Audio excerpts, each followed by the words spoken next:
Hey, what's up guys? Trader Supremo here. So, quick market update lang tayo, no? So, not looking good, no?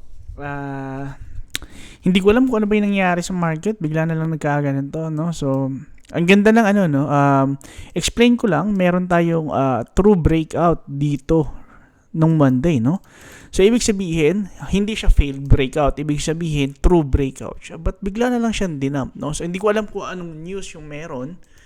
Hindi naman kasi ako tumitingin sa news, but bigla na lang nagkaganto, no? So, ang ganda na sana ng ikot ng alts, eh. Ang problema, bigla na lang nag-dump si Bitcoin ng ganito, no? So, again, gaya ng sabi ko, naalala niyo yung sinabi ko nung una, so, currently nasa high tayo, wala tayong edge dyan. Makikita niyo sa Telegram na pinost ko na wala tayong edge kapag nasa high, tapos ang bias natin is buy position, no? So, wala tayong edge dyan. The problem here is nagpakita siya dito ng true breakout. Again, wala kasi siyang failed breakout. Kung failed breakout, might as well, ganyan yung ginawa. Hindi. Umangat siya, tapos nag-push harder pa siya dito. Usually, kapag ganito, dire-diretso lang ito pataas. No, usually. Actually, majority of the time talaga ganun yung ginagawa. Hindi ko alam bakit ganun yung ginawa ngayon. I have no idea. Kasi kung failed breakout to, dapat nag-failed breakout siya dito. From here. Nag-chop siya dito. Hindi sa taas. No?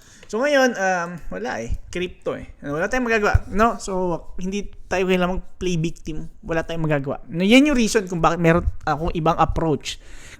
Kaya yung approach natin sa pag-enter netong Monday, iba. No, nilayuan ko yung stop loss kasi sabi ko na possible na ganito yung mangyari. Ngayon, gaya ng update ko dun sa Telegram mga tol, no? So, 3 entry natin, naka-stop loss na sa break-even. So, lahat yun naburado na. So, delete na yun. Ngayon, meron na tira. Yung LTC tsaka si Link. Si LTC tsaka si Ondo. Ondo ba? Ondo. Ondo at LTC, no? So, ngayon, ang entry kasi natin kay Ondo is here. Ang stop loss natin ay ito, no? So, malayo pa. Ngayon, hinihintay ko siyang mag-bounce. Okay? Supposedly, dapat nag-bounce to bro dito eh. Dapat nag-bounce siya dito eh. No? Para magkaroon tayo ng Ang problema, hindi. Ang laki na ng profit. Laki na sana ng profit sa 5 coins na nagpe-play na eh. Ako kasi, yung pinost ko 5. So, lahat yun, actually, nagpe-play na eh.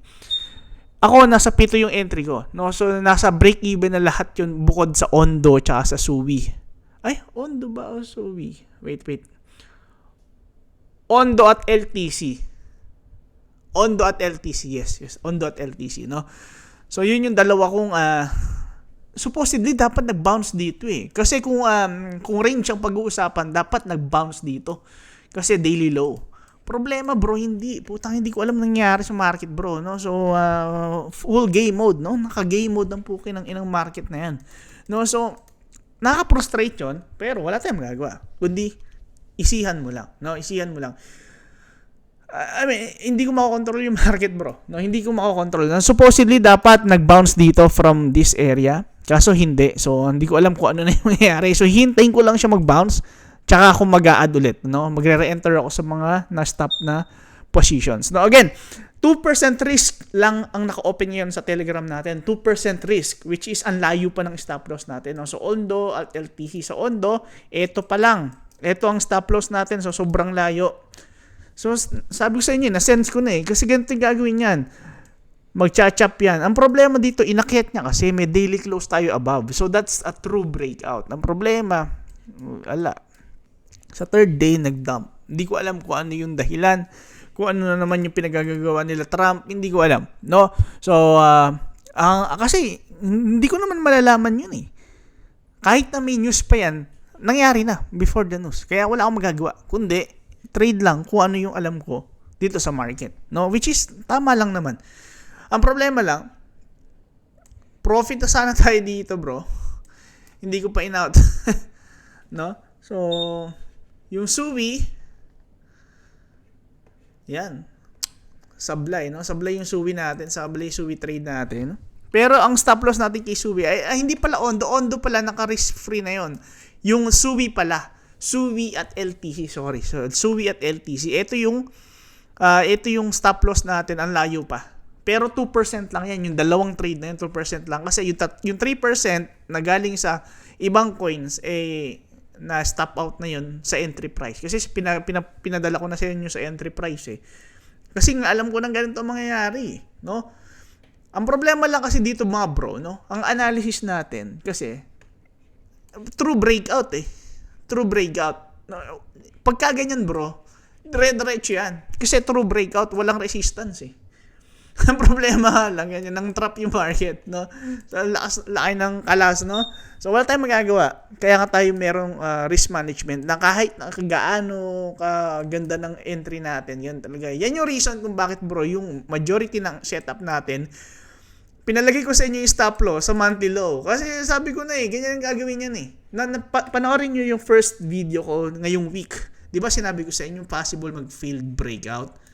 Ganyan nga, magna-trap yan eh. Dapat nga nag-chop na dito pa lang. Ang problema bro, kasi yung market ng crypto, palala ng palala. No? So hindi ko alam kung ako lang ba nakakapansin na ito, pero palala ng palala. Yun yung reason kung ba nagsisilayasan na sa crypto yung karamihan eh. Pero, yung crypto kasi bro, profitable siya talaga kung pagtsatsagan mo. Ang problema, mahirap kasi talaga.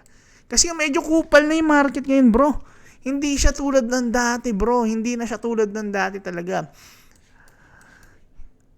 Dati ang dali eh. Sobrang dali dati bro. Ngayon kasi iba na eh. Dati, halimbawa may range tayo. Pag sweep na ganyan, reclaim, tuloy-tuloy na yan bro. Ngayon bro, pag nag-sweep na yan, magsisweep pa yan, magdadump pa yan, tsaka pa lang siya angat. No? So, ang hirap niya ng gawa ng sistema kapag gano'n, syempre. Kaya nga, binabago ko yung approach, no? So, hindi ko kayo ma-update sa YouTube kasi sa YouTube matagal i-upload ko pa yan. Tsaka once, siguro thrice a week lang naman ako mag-update sa YouTube. Pumunta kayo sa Telegram kasi andun yung mga update natin, no? So, ang kailangan nyo po, mag-download lang kayo ng BingX. Dapat gamit yung link natin kasi i-verify nung bot yon sa mga nagtatanong, no? Ayun, no? So, okay, repasuhin natin lahat ng coins. Okay, simulan natin kay Bitcoin. Ulitin ko Bitcoin, meron tayong true breakout. Ang problema, hindi nag-dump. Nag-pump and dump. Bart Simpson. So, hindi ko alam kung ba't ganun yung ginawa. Pero,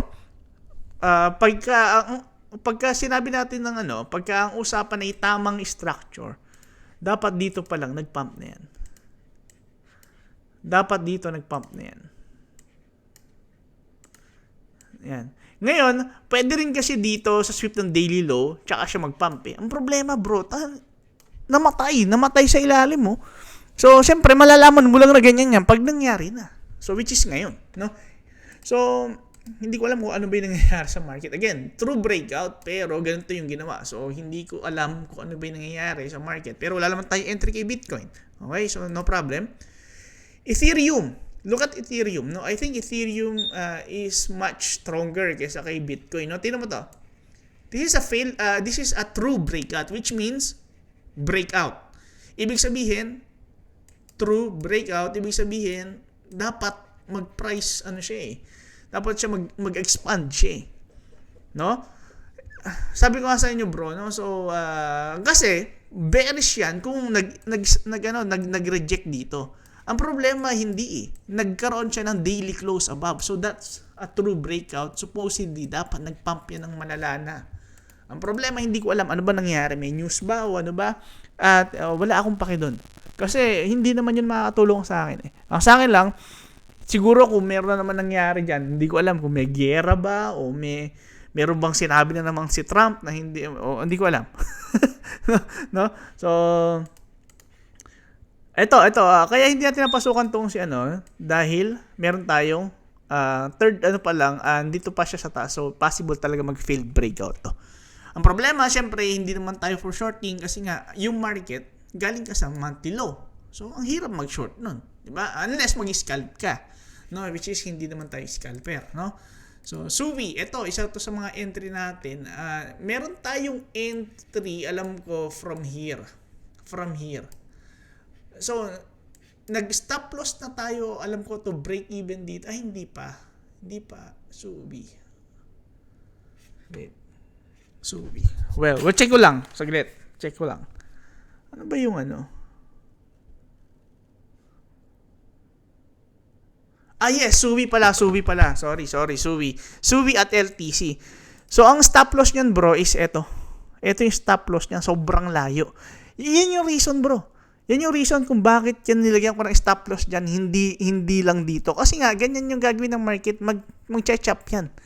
Ngayon, kapag yung market, nakakita na tayo ng, halimbawa dito, nag-chop na siya dito, possible, umenter tayo dito, no? So, hihintay natin dito yan. Kasi, for example, dito, pwede kasi tayong humanap ng retracement area dito. No? So, possible around dito sa Monday low, no?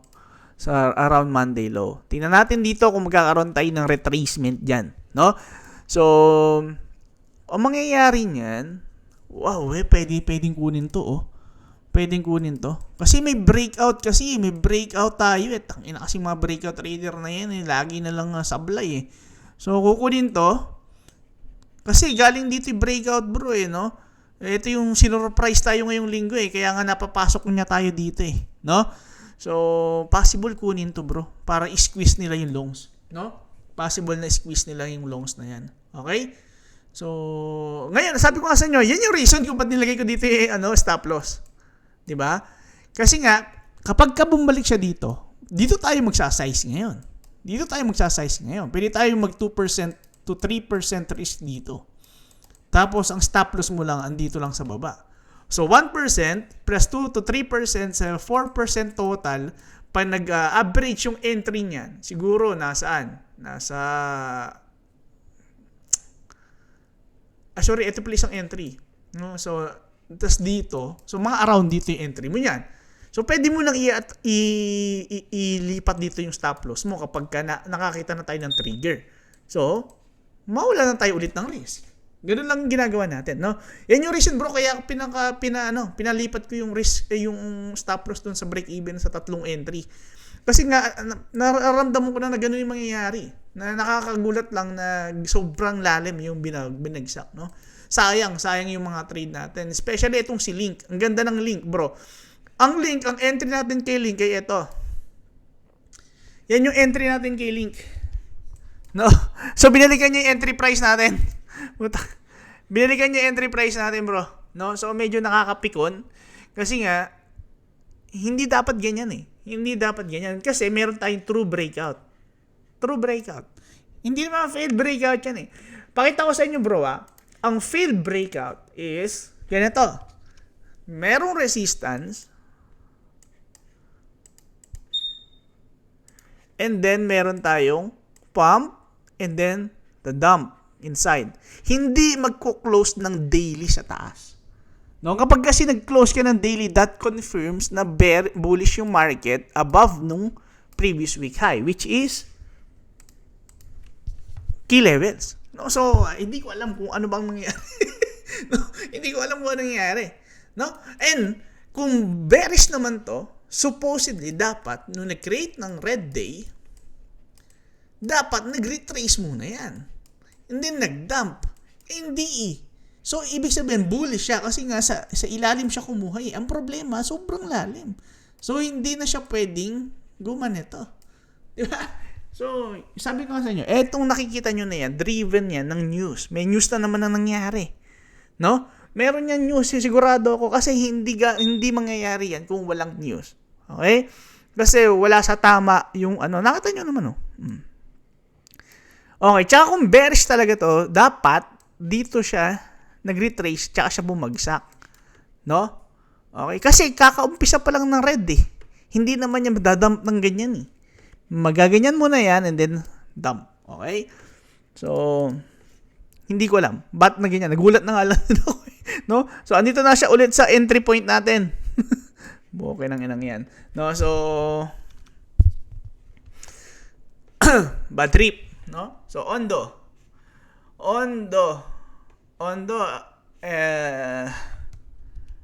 kailangan natin mag-re-enter dito. Titingnan ko muna. Re-assess ko muna bago tayo mag-re-enter. Kasi ang layo nitong... Ito kasi yung range mo ngayon, no? Ito yung range mo ngayon. No? So titingnan natin, no? Baka pagka nag-reclaim dito tsaka tayo pumasok, no? No? Kasi ito yung range mo yun eh. No? But ito yung breakout Breakout 1, breakout 2, breakout 3. Okay? So titingnan natin kung retracement to. Grabe, ang lalim ng retracement, no? 75%, no? So titingnan natin kung retracement yan or full Bart Simpson yan, no? Titingnan natin. O Squidward, no? Titingnan natin kung full Squidward yan, no? Pero kung retracement to, magki-create yan dito ng ng support. Makaka-entry tayo ulit. Okay? So, yan yung mga stop loss sa break even na ibabalik natin kasi nga na-hit na yung break even stop loss natin, no? Ulitin ko wala pa tayong stop loss natalo kasi yung tatlong trade panalo yun pero break even, ibig sabihin walang profit. Siguro may fee. Yung talo natin fee. Yung dalawa naman wala, malayo yung stop loss, no? So, yun yung diskarte na ginagawa natin since wala sa atin yung edge. Yan yung reason bakit nakikita nyo nakikita nyo ng buhay, no? Nakikita nyo ng habang buhay ka pa, nakikita nyo na ganyan yung talaga yung nangyayari sa market. Hindi yung bigla na lang ako magpo-post ng kung ano-ano pero nakikita nyo mismo, bro. Nakikita nyo.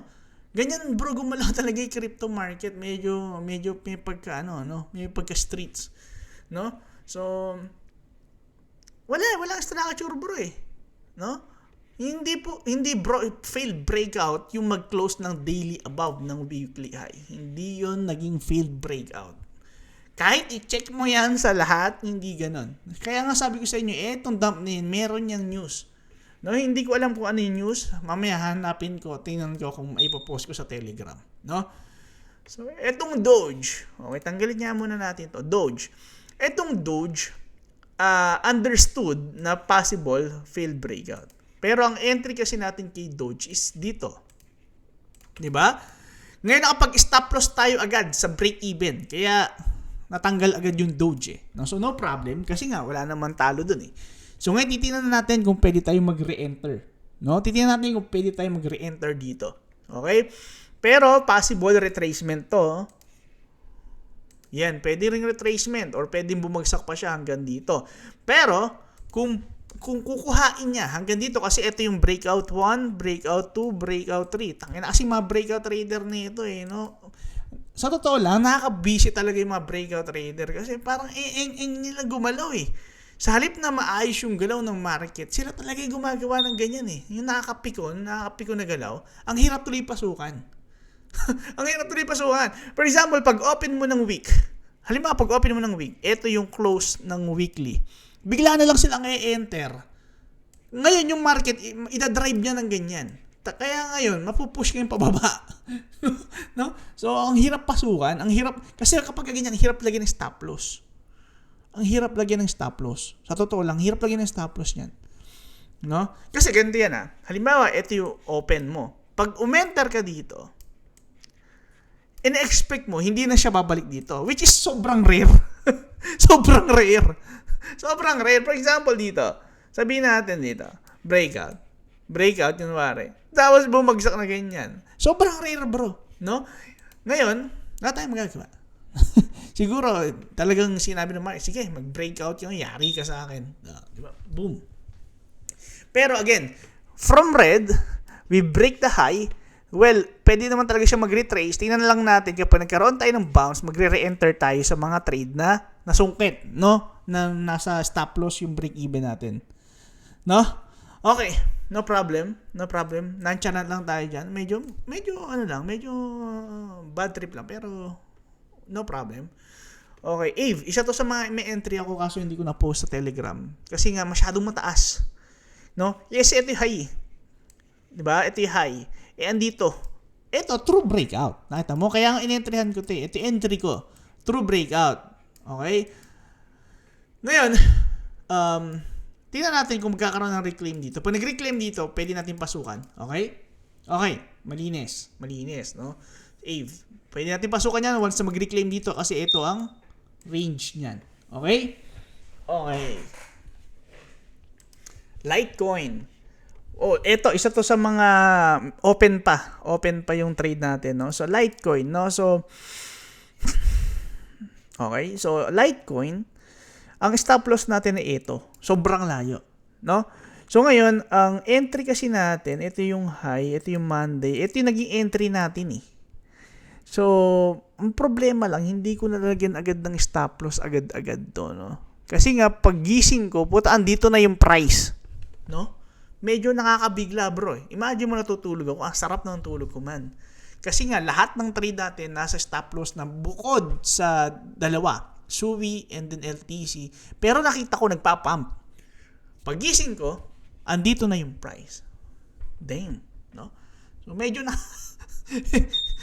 Ngayon, sabi ko, normal yan. Bakit? Kasi, kung retracement yan, probably, ito yung range, dapat nag-sweep lang dito and then reclaim, then possible pump. Ngayon, binalikan ko kanina. Kasi hindi ako masyado nag-chart, bro. Tinatry ko yung sarili kong naka-detach sa chart. No, kasi marami sa atin talaga, bro. 24/7 nasa chart.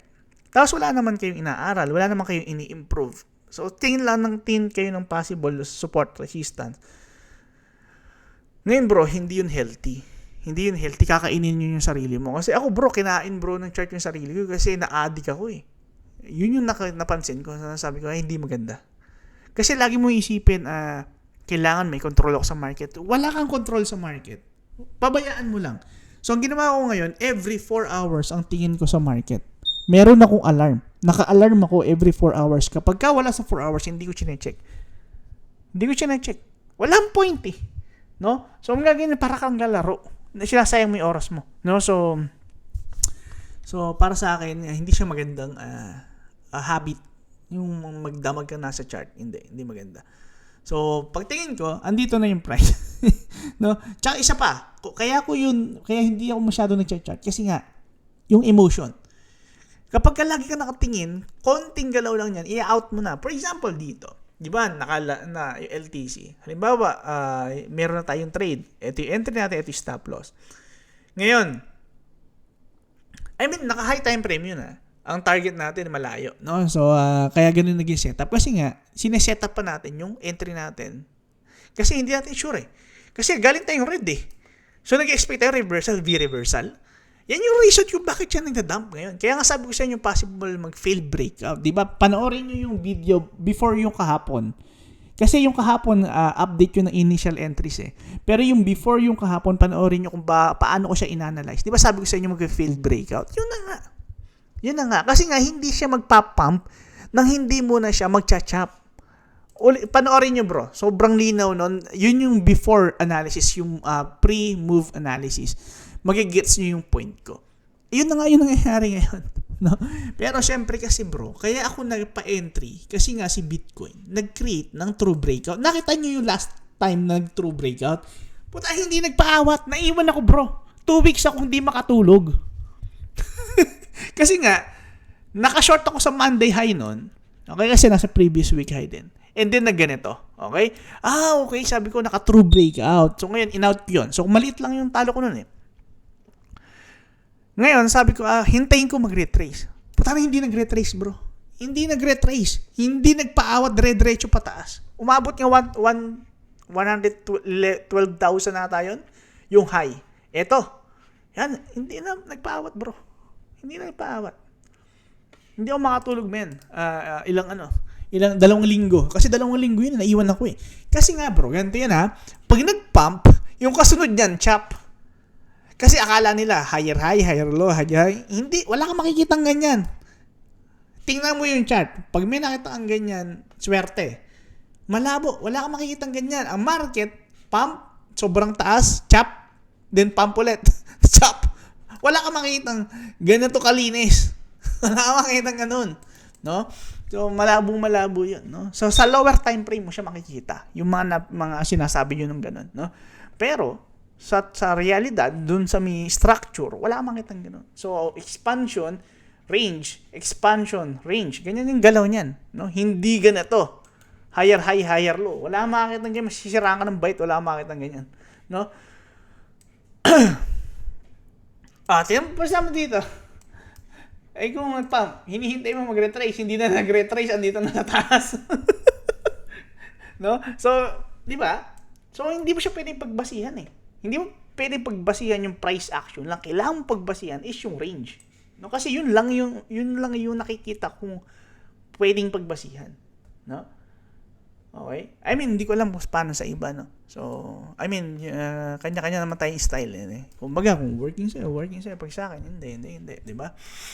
Yun. No? Again, ulitin ko kaya ako nag-long is because of true breakout. Okay, yung Telegram natin, 5 entries. Okay? Meron 3 na break-even na. Ibig sabihin, profit na. Pero nilagyan na natin yung stop loss sa break-even kasi nga, para ma-minimize yung risk para makapag-entry tayo ulit. Yung meron 3 na may entry pa. Etong dalawa na to, LTC at SUI. Ngayon, ang stop loss nun malayo. No? So, ngayon, bakit ganun yung naging approach? Dahil nga, nasa high. Wala tayong edge. Kapag nasa high, wala tayong edge. So, kailangan lang natin exposure just in case, kaya tayo umenter. Kasi nga, naka-true breakout. Pag naka-true breakout si Bitcoin, usually, hindi yan nagpapaawa. Dire-diretso yan pataas.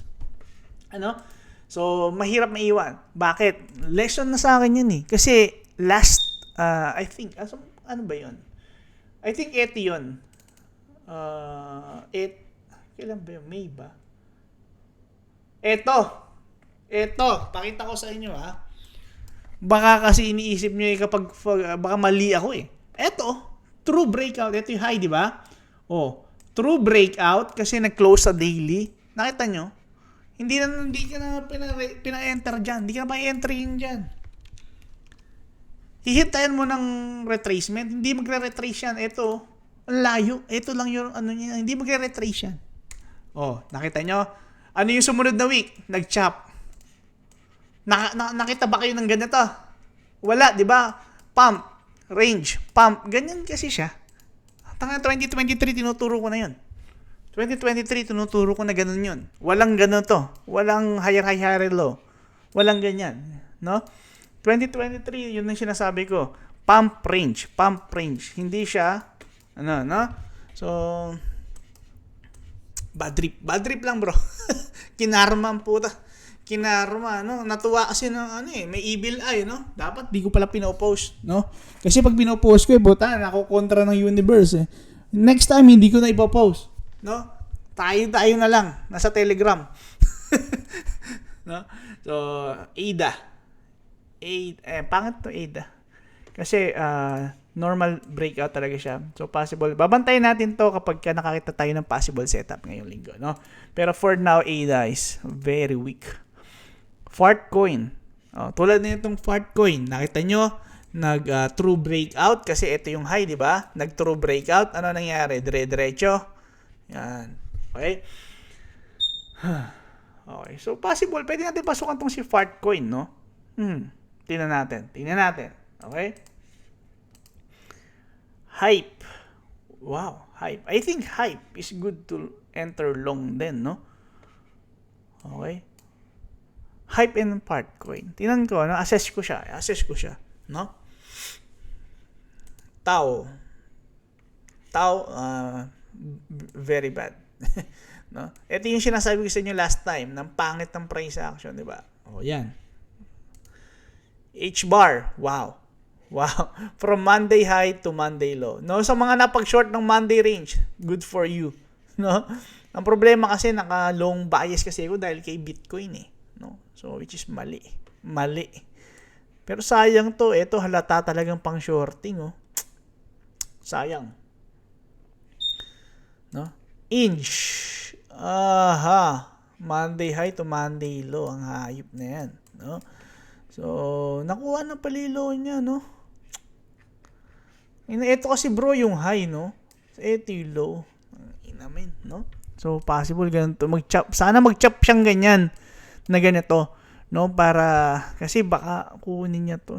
Wag sana siyang bumalik dito. Kasi pag nangyari yun, bearish na naman. Instead na pa-shift na, bearish na naman, no? So, not looking good, bruv, no? So,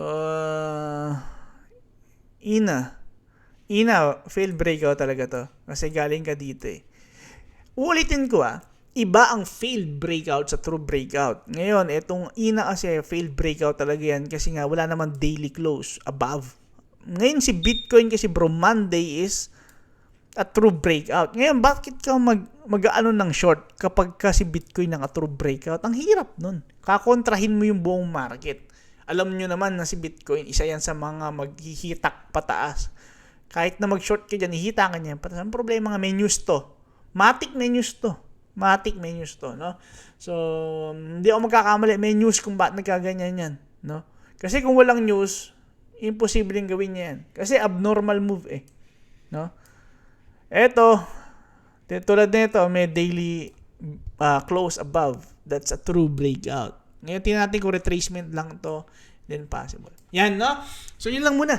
Update lang. Okay? Sa mga educational din yun. So, para mag-get kung paano gumagalaw yung market, no? So, yun lang muna. Maraming salamat kapatid. Next time, siguro, huwag natin i-post, no? Hindi ko na story kasi nag-jinx, no? So, may evil eye.